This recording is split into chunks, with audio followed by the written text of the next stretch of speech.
Hello, I'm Margot Van Horn, and welcome to How Great Thou Art. And with me today is Tom Mahart, a multi-talented sculptor, actor, and welcome, Tom. Thank you, Margot. So let's talk about the acting part first. You are currently at Meadowbrook Theater, performing in Charles Dickens' A Christmas Carol. This is my 27th year in the production, so I know it fairly well. Fourth year of playing Ebenezer Scrooge, which is why I've got my hair all fluffed out, sideburns and everything else growing. Okay. So how long does that run? And it's playing right now? It runs yes? until the 23rd of December, Okay. and we do almost 10 shows a week at this point. Wow. We have a lot of 10 o'clock matinees where they bus in school kids to see the shows, and then evening performances for adults and their families. Well, I'm kind of curious. Has anybody, especially since you're doing school kids, like talked back and going, hey, hi, or does that ever happen? They do a little behavioral speech before the show starts. So that kind of... for the kids, but occasionally, you'll have an audience member react to you, especially, it's fun to see the little kids in the front row too, because sometimes they get kind of scared at Christmas future and things that are happening. Okay. But you were also in Gran Torino. Tell Yes. us about that. Well, that was one of the first movies that was shot when the film initiatives came into being under Governor Granholm. And it was just very exciting to get to work with Clint Eastwood, who was certainly a major icon in American films. For sure. And I was on the set the very first day of shooting, which was fun. We were in a bar in Warren, Okay. the VFW hall. And everybody was buzzing around and the cameras were getting set up and the lights, and all of a sudden you could feel the energy in the room change because Mr. Eastwood had walked into the room. Okay. And it was really very exciting to work with him. Excellent. Yeah. And you're currently on a project with the Ford family? Well, I'm going to be doing the Detroit Auto Show this winter in January and playing Henry Ford. Okay. It's Henry Ford's, would be his 150th birthday if he were still with us. Okay. And so I'm going to be playing him. Excellent. Yeah. So of all the roles that you've played so far, your acting roles, what do you have a favorite? Well, Scrooge is very definitely a favorite. I mean, just being able to take the journey that Scrooge takes from being the meanest, stingiest man alive to seeing, being shown sort of what his life was like in the past, what it is like in the present, what it might be like in the future, and having that revelation and that redemption, that opportunity at redemption. Can you give us just a snippet of... Bah, humbug. Or maybe a bigger A little snippet more than that? than, yes. Okay, well, let's see. What's Christmas? But a time for paying bills with no money. Time for finding yourself a year older and not an hour richer.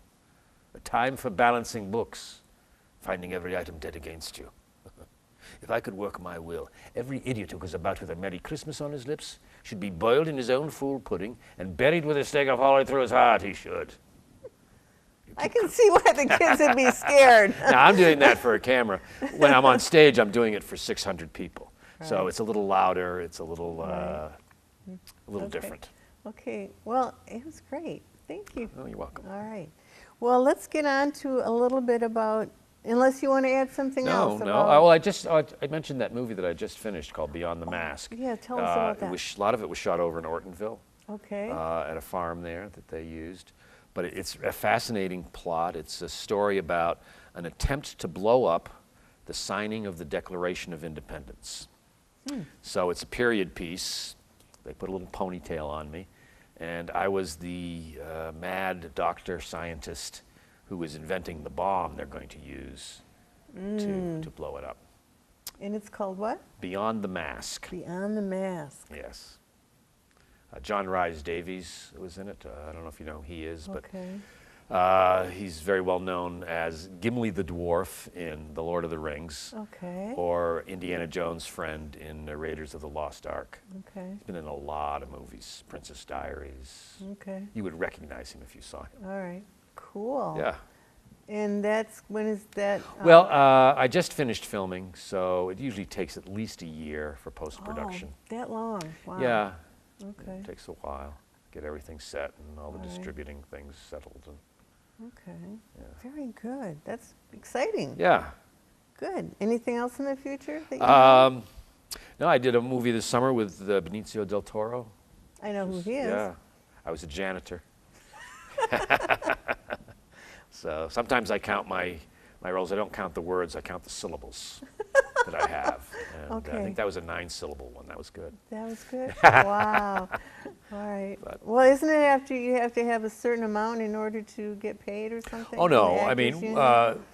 if you have a line in a movie, you're basically hired as a principal, Okay. and that's good. In television, it breaks down into number of lines and things like that. But All right. as long as you speak, you're paid pretty well. Wow. So So you have to, even if you just say hello, you're good to yeah, go, huh? yeah, good to go. Getting the credits. All right. Well, let's talk a little bit about your sculpture. Sure. Why don't we start with the ones that are right down there? Okay, these are pieces that I've taken out of frames, actually. This is my moose, Okay. a little more abstract. You can tell I was seriously influenced by Rocky and Bullwinkle as a child. Some of you won't know who that is, but you can Google it. There you are. Okay. And then this is sort of an evolving fish, because I've given him a nose to breathe Right. with. And some red eyes. And a red eye, yes. But they're all one piece of wire that I then Okay. shadow box with the framing. Okay, and let's do this one. And this is just, I call this Balloon Boy. Again, it's one piece of wire, continuous piece of wire, that I try to make into looking like Looks very something. playful. Yeah. And you know, I love your faces on those because they're very expressive. I mean, even for, you know, wire, they're, Yeah. you know, very nice. One of the things I enjoy about making the faces too is that a lot of times my faces are very similar, but it depends what you put in front of them Okay. in terms of what emotion they give off. In other words, if I have a face where the face just has the mouth open like that, if I put a director with a baton in front of it, it's a person singing. Okay, I see what you're saying. If I put a naked woman in front of it, it's a man staring at a naked woman. So Okay. it completely changes, even though the Right. face could be the same. Exactly the same. So that's one of the things I like to play with my wire. Okay. Well, tell us about this one right here, and this is All right. I don't know, maybe if I put a little white behind it, you'll be able to see it better. But it's that I call Errol. And Errol is a fencer. Originally, when I started him, he was going to be a dancer. And then I thought, no. He's going to be a fencer. And it's just one that I enjoyed making. all right. Well, thank you, Tom. Yeah. And we will be right back with Tom Hard. Thank you.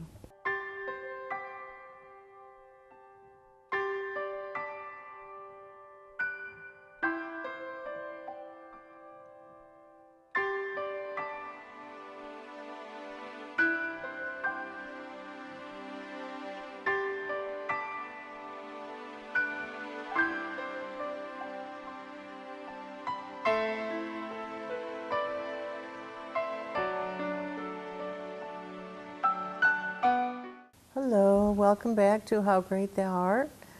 With me is again Tom Hard, and he is going to actually demonstrate how he makes his wire art. So you're up. I have to put my glasses on for this. Okay, But and you're going to make us what here? this is a little piece that I call Follow Your Heart.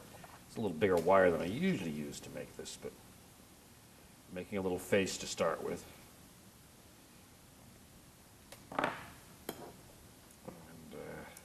you can talk to me while I'm doing this. I can. Yes, I I can concentrate on both, I think. okay. Well, you're also teaching, right? You I teach teach the classes. theater and acting at Oakland University, Okay. and that semester's winding down now, which is good because I I have a lot of things happening right now. But, And where are you displaying? You're at Flint? oh, right, I have some things at the Flint Museum of Art in their sales and rental gallery right now. Okay. So, otherwise, though, I've been, just really so busy with the Christmas Carol. So many shows a week. And this is going to start looking like something in a minute. I can show Oh, you. I'm sure. Well, I have great confidence in you. I can see it already.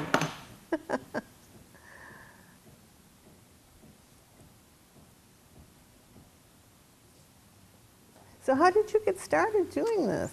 Well, I was doing a Christmas Carol, which, as I've told you, keeps me extremely busy. Mm-hmm. And so I got home one night, and my wife had decorated the entire house, and there was nothing left to decorate except this chandelier we Okay. had in a great room. So I said to my wife, don't touch that, I'm going to decorate it. So I went out and I bought some baling wire and some ornaments, and I made big, like, arms of the wire, Okay. and had about 30 of them that I bound together and put on the chandelier, and then hung ornaments off it. Almost looked like fireworks. It was really kind of fun. Wow. And then I had this big spool of wire left over, and I just started playing with it. Here, why don't you show Yeah. show Well, it? we have a face coming. Can you see the face against my sweater, maybe? All right. So Okay. the face has started, but now again, it's juxtaposing it to something else, which shouldn't take too long. Let's see if I can do this. Well, they've gotten bigger. I know when we first started, you weren't doing these big mobiles. No, no, and I can't remember the name of the artist, Richard something, who did the faces and figures in some sort of plaster, Oh, yeah? in a big wall hanging type things. He says, you got to get bigger, you got to get bigger. Okay. And you did. And I thought, well, yeah, I did. But they're all challenging, it's all interesting. The challenge just for the mobiles, especially the balance is fun. I can imagine, yeah. Just playing with the different ideas of that, and coming up with different designs. Sometimes I'll see it. In fact, sometimes I'll wake up at 3 or 4 in the morning thinking of a design in my head, and I have to get my wire out and start bending. Wow. And other times I'll just start to bend something and see where the shape takes me. All right. Now this, I would spend more time getting the kinks out of this wire.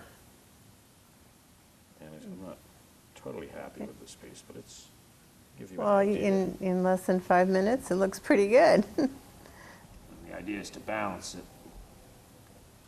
So, move that out of the way. I don't know if you can see it, but the idea, he's looking up at his heart, at a little heart. So the idea is he's following the heart. Swallowing the heart. There Yeah. we are. Can you see it behind that? Yeah. Anyway, Well, that's great. I noticed when you were at art fairs, are you going to do any art fairs this summer? I'm hoping to do some. I had taken a Okay. little vacation for a while as the economy went south and people's disposable art or disposable income became less. But I'm anxious to get back to doing it. It's a lot of work putting on a 2 or 3 day show. You're putting up the tent, you're putting up your display. And you got to be You there. gotta be there and sell. Yeah. But it's nice because you get such positive reinforcement. Yeah, and it's You and I know? like meeting people, and I like I like talking about my art with people, and it's fun too. Sometimes with my wire pieces, people don't see them at first. It's something about following the line, Okay. and it's fun to see someone come in and kind of look at the stuff and kind of not get it, and then all of a sudden go, "Oh, I see what that is." I had sold a piece once that was a moon and stars that I had made with a man's face in the moon. And a guy had bought it, and about 6 months later, he called me. And he said, "I've had that hanging in my den, and I love it. And I just noticed the other day, it's the moon. Wow. He had just liked the shape of it. He had liked Okay. the way it All looked, right. but he hadn't really realized that What it there was was. something very specific Wow. that I had made. Okay. So Do you ever do custom pieces? sometimes people ask if I do portraits and things. I say, yes, I do, as long as you don't mind if it looks like me. Okay. But yeah, people will come into my booth and ask me for something, and sometimes it will really trigger something that excites me, and sometimes I'll try it and I just won't be able to figure it out. Okay. But yeah, I always like hearing people's ideas and suggestions. What advice would you give, like an artist, either as an actor? Well, let's start out with an actor. For what would what would you you know? Well, I have let some them standard know? advice for people who are Okay. interested in acting. All And right. that is, if there is anything else that you do that you really enjoy, do that. Wow. Because Okay. acting is it's a very difficult profession to make a living at. Mm-hmm. It's extremely competitive, and it is full of rejection and uncertainty, and you name it. I mean, there are a lot of things that are very difficult about making a living as an actor. Well, and you have to be so physical as far as, you know, how you look, you know, and it's an acceptance kind of thing. I can't imagine going to interviews and just being rejected and rejected Oh and yeah, rejected. I mean, I have friends who would go to New York and keep track of how many auditions they would go to before they got a part. One of my friends went to 126 auditions. Imagine going to 126 job interviews and being told no, sorry. It's a brutal. Oh, it profession. has to be. I can't Yeah. imagine, you know, and then you got to pump yourself up for Yeah. the next one. And the successes are great. And when you're working, I'm the happiest I am when I'm working. Okay. I can be a bit of a grump when I'm unemployed. Yeah. But you have to learn how to deal with that too. Okay. Well, what about obviously The Wire would be about the same advice in a way. 'cause Yes, it's- and it's funny because I subsidize my acting with my wire sculpture, which is Okay. not probably the most brilliant idea in the world. But it's something I really enjoy doing. And Okay. when I was doing the fairs regularly, I was making a pretty good summer income with it. Okay, good. So, All right. Well, I think we're going to break for a minute here, All and then right. we'll come back. Thanks, Tom. you're welcome.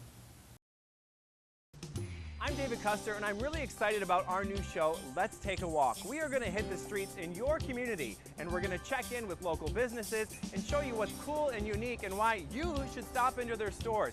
We're going to meet great business owners, we're going to eat great food, we're going to do great things. So tune in to our show, Let's Take a Walk, because I promise it'll be a good time.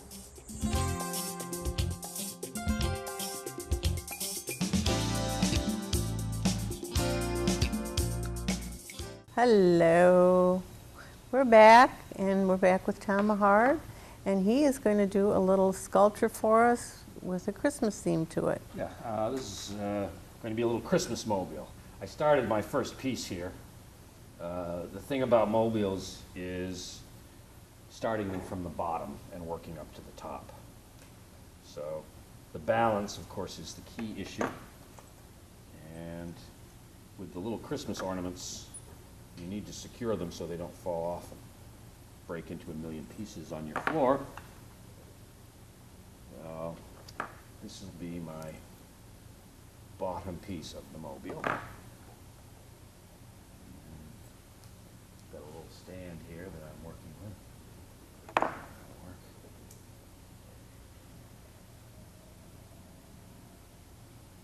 Then my next piece will play off of that. I like to sort of hold a piece up and get an idea of what I might want to do with it in terms of shape and size.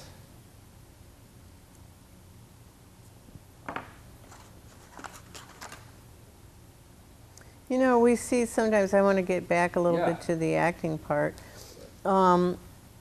You know, people that get ready to go on stage and they do these breathing exercises, or they all hold hands and, you know, commune and whatever. Do you have a little ritual that you do before you get out there? I And, have a couple of little things, especially Christmas Carol is so draining and so tiring. We do so many shows. A lot of times I'll go out before anybody gets out onto the stage, and I'll just kind of lie down on stage and relax and breathe. And this is a little trick I do, that I look up at the lights that aren't on yet, and think about friends of mine and people that I miss, and sort of Okay. imagine them in those lights. And then when the show is going and the lights come on and I feel the heat from the lights, it's almost like my friends are smiling at me. they're right And there. it gives me some energy. It's a, Oh, I think that's so cool. Wow. yeah, just a little something. I mean, you always have to figure something out to keep you going, other than caffeine. Well, plus it encourages you Yeah. if you think your friends are Yeah, there and, yeah. and all of that. Yeah. Well, it's, you know, the whole obvious. thing about acting is that so much of it is about using your imagination.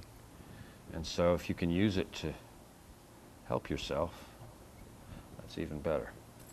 Whoops, see, that's why you have to be careful with this. And have quick Or- reflexes, or work with- obviously. Or work with a rug. Let's see, I'm not sure this is...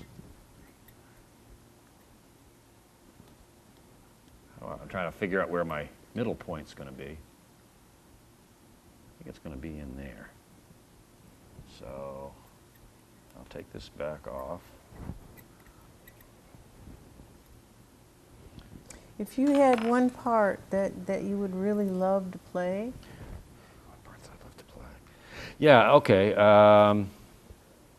This is going to sound corny, but I've always wanted to play the stage manager in our town. okay. It's a classic American play, and it's not done as much as it used to be done, in part because there are so many actors you need to do it. And theaters are always very budget conscious. This is why you see so many plays that have 2 and 3 actors in it. But I think it's a wonderful play, and it's one that I've always wanted to do. And what is your favorite movie or play? Favorite movie or play? Yeah. I'm pretty fond of Shakespeare in Love in terms of movies. Really? Yeah. Okay. I don't know if you know that movie, I've seen it. but it's about, basically the idea is it's an idea as to how Shakespeare might have written Romeo and Juliet, what might have been going on in his life as he was, you know, what he was thinking about.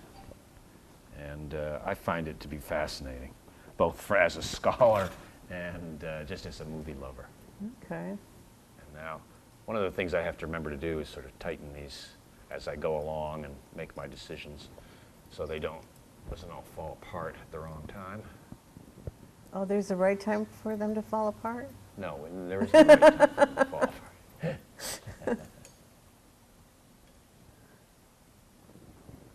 And you just build from this, you know, whatever Okay. shapes you see that you like. I'll try to make this one a Well, little easier. obviously you make it look so easy. Well, You've been doing it for quite a while. So Yeah. yeah, like how Yeah. many years have you been doing this? the mobiles Yeah, themselves, the mobiles Oh, themselves. 10, 12, 15 Okay. years. All right. In the summer, I put a whole bunch of hooks on my basketball net. I make mobiles coming down from the basketball net. Okay, cool. Let's throw a little quick one up here. Well, I noticed at art fairs you also sometimes work. Yeah, I love You- working you- at art fairs. It encourages people to come in, see what you're doing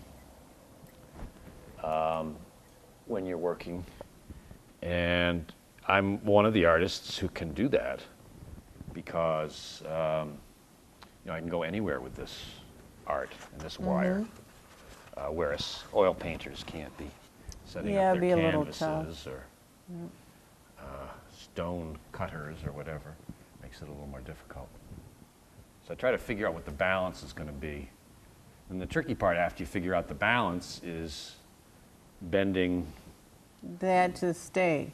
yeah, to the right spot. In fact, one of the pieces I was working on this summer, one of the big pieces, I had it perfect. And then I painted it, and the paint added weight to it. That And it- little bit? and it- Wow. And it threw off the balance, and I had to redesign it. Wow. So, little things you have to think about as you're going. But again, a lot of this was just practice and trial and error for a while. I never really took a class on how to do this or anything. When I first started my wire bending, I had actually never heard of Alexander Calder. Okay. And then someone saw some of my work and said, "Oh, you must be a fan of Calder." I said, "Who?" And then, of course, I started studying his work, and I was just amazed and enthralled by Okay. what he did. And so now some of my stuff does resemble his even more. Well, a lot of yours is very theatrical, like your swordsman here and some of your gestures.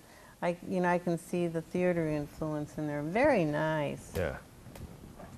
So, Anyway, this is fun. Usually, I just bought these ornaments on the way here, but my wife kind of collects Christmas ornaments, and I like to go through her little antique things and pick out things. And okay. she says, "Where did you put that ornament?" "Oh, I used it in my mobile." Anyway, you Oh, can it's build very out, nice. and I think a nice long one here would look nice. So I might put one more piece up here. Well, Tom, before we go, why don't you tell us a little bit about your large mobiles? Yeah, one of the things I like about them is, besides finding real specific places in the home to put them, I had run out of places in my house, so I started putting them outdoors. And I created what I called my little sculpture grotto. And I had them hanging from the trees outside my house, and at different times of day, the sunlight would hit them in just the right way, and really made them jump, and they look spectacular. And then Detroit Edison came in and cut my trees down, and I had to find Oh. a different place to put them. But they really do look nice outside. Well, it's good to know that they are, weather Yeah. proof and in they a will. way. Yeah. And I'm sure they move really nicely. Yeah, and they move. There's a Yeah. nice movement to them, as Okay. long as it's not a hurricane Well, or anything like that. But yeah. in a gentle wind or even a heavy wind, sometimes they make interesting Okay. designs and movements. All right. Well, thanks for coming in. Thank you, Margot. And Always good to we'll see you. We'll see you at Oakland University. All right. Thank you.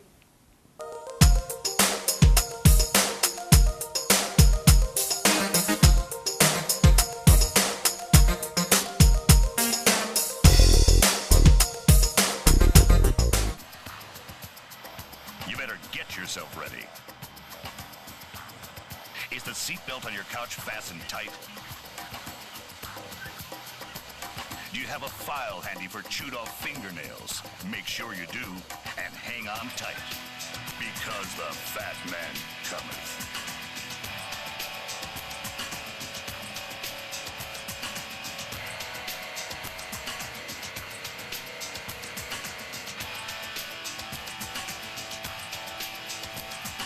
There are other cop shows, others that want your attention, but nothing will command your attention like the amazingly horrendous things you'll see people heartlessly do on Fat TV.